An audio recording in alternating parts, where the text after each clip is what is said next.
प्यारे बच्चों, हाथी मस्ती में चलता है, मोहन आम खाता है, सीता खाना बनाती है, आप लोग पढ़ते हैं, मैं आपको पढ़ाता हूँ। ये जितने प्रकार के आप सेंटेंस देख रहे हैं, जितने प्रकार के आप वाक्य देख रहे हैं, सब वाक्य में एक चीज कॉमन होगा, सब में सब्जेक्ट होगा, सब में वर्ब होगा और सब में क्या होगा, ऑब्जेक्ट। तो प्यारे बच्चों, आप में से कितने सब्जेक्ट, ऑब्जेक्ट और वर्ब को पहचान पाते हो? क्योंकि अगर आपको इंग्लिश सीखना है, अगर आपको इंग्लिश के ग्रामर के क्वेश्चन सही करना है, तो सबसे पहले आपको आइडेंटिफाई करना पड़ेगा कि हमारे सेंटेंस में सब्जेक्ट क्या है, ऑब्जेक्ट क्या है, अदर वर्ड क्या है, वर्ब क्या है, हेल्पिंग वर्ब क्या है। जब तक कोई बच्चा इस चारों को नहीं पहचान पाएगा, वो कभी भी ग्रामर का क्वेश्चन सही नहीं कर पाएगा, चाहे वो 10th का हो, चाहे 8th का, चाहे 12th का, चाहे 10th का, और चाहे क्यों ना आप गवर्नमेंट जॉब की तैयारी कर रहे हैं, जैसे एसएससी हो गया, और भी रेलवे की तैयारी कर रहे हैं, जितने भी तैयारी कर रहे हैं, आपसे कोई भी क्वेश्चन नहीं बनेगा जब तक आपका कॉन्सेप्ट क्लियर नहीं है तब तक। तो प्यारे बच्चों, जितने भी सेंटेंस बोला हूं, जैसे घोड़ा तेज दौड़ता है, पंछी आसमान में उड़ते हैं, तो प्यारे बच्चों, घोड़ा तेज दौड़ता है। अगर मैं आपसे पूछूं कि इसमें सब्जेक्ट क्या है, इसमें क्या है, सब्जेक्ट क्या है, तो प्यारे बच्चों, सबसे पहले समझो कि सब्जेक्ट होता क्या है। सब्जेक्ट किसी भी सेंटेंस में यदि कोई पर्सन, यदि कोई व्यक्ति, या तो कोई वस्तु के बारे में बात चल रही हो, ये तो उसके द्वारा काम कर रहा हो, किया जा रहा हो, उसको क्या बोलते हैं, कर्ता या सब्जेक्ट। जैसे घोड़ा घास खाता है, घास को खाने का काम कौन कर रहा है, घोड़ा। किसके द्वारा काम हो रहा है, घोड़े के द्वारा काम हो रहा है। पंछी आसमान में उड़ रहे हैं, तो कौन उड़ रहा है प्यारे बच्चों, पंछी आसमान में उड़ रहे हैं, तो पंछी क्या हो जाएंगे, हमारे सब्जेक्ट। मछली तैर रहा है, कौन तैर रहा है, किसके द्वारा काम हो रहा है, मछली के द्वारा काम हो रहा है, तो मछली इसमें क्या हो जाएगा, सब्जेक्ट। वे लोग खेल रहे हैं, बच्चे खेल रहे हैं, आप खेल रहे हो, मैं खेल रहा हूं, तो खेलने का काम कौन कर रहा है। अगर मैं खेल रहा हूं तो सब्जेक्ट क्या हो जाएगा, मैं। आप लोग खेल रहे हैं तो आप लोग क्या हो जाओगे, सब्जेक्ट।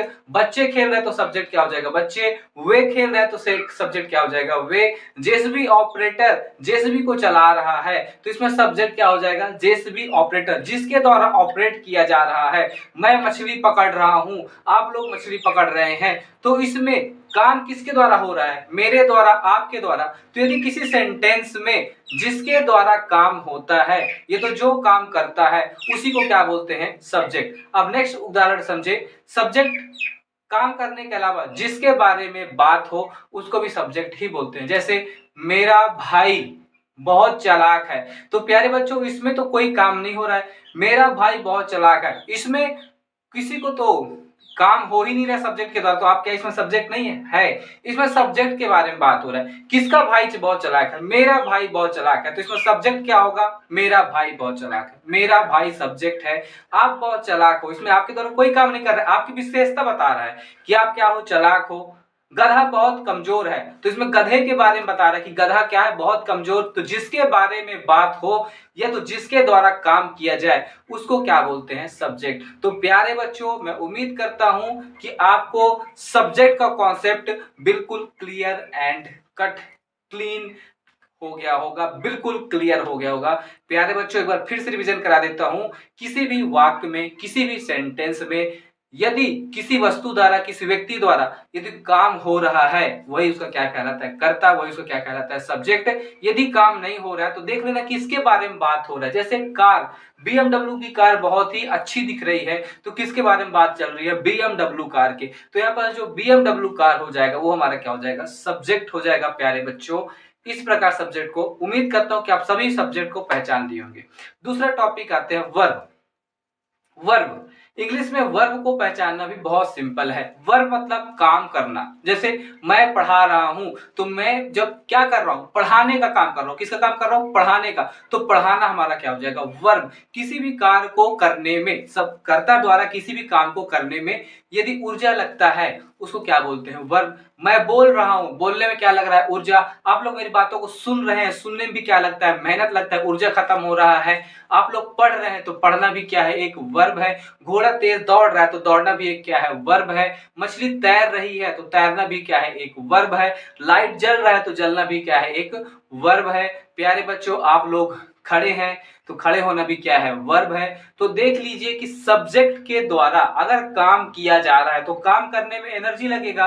तो इस प्रकार के वाक्य को, इस प्रकार के शब्द को क्या हम बोलते हैं, हमारा वर्ब कहलाता है। वर्ब को हिंदी में क्रिया बोलते हैं। एक लास्ट टॉपिक प्यारे बच्चों, ऑब्जेक्ट। लास्ट टॉपिक हमारा क्या है, ऑब्जेक्ट। मैं पत्र लिखता हूं, मैं पत्र लिखता हूं। आप मेरे को बताइए इसमें ऑब्जेक्ट है कि नहीं। मैं क्या करता हूं, मैं लिखता हूं। क्या लिखता हूं, पत्र। तो प्यारे बच्चों मैं हो जाऊंगा सब्जेक्ट, लिखना हो जाएगा हमारा वर्ब और पत्र हो जाएगा ऑब्जेक्ट। प्यारे बच्चों इस प्रकार हम ऑब्जेक्ट, सब्जेक्ट और वर्ब को पहचान सकते हैं। घोड़ा घास खाता है, घोड़ा हो जाएगा सब्जेक्ट, खाना हो जाएगा हमारा वर्ब और घास क्या हो जाएगा हमारा ऑब्जेक्ट। जिसका प्रभाव, जिस सब्जेक्ट का जो काम हो रहा है उसका प्रभाव अगर किसी पे दिखता है तो क्या बोलते हैं, ऑब्जेक्ट। जैसे मछली पानी में तैर रही है, तो मछली तैर रही है, तो मछली क्या हो जाएगा हमारा सब्जेक्ट और ऑब्जेक्ट क्या हो जाएगा हमारा पानी। किसमें तैर रही है, पानी में।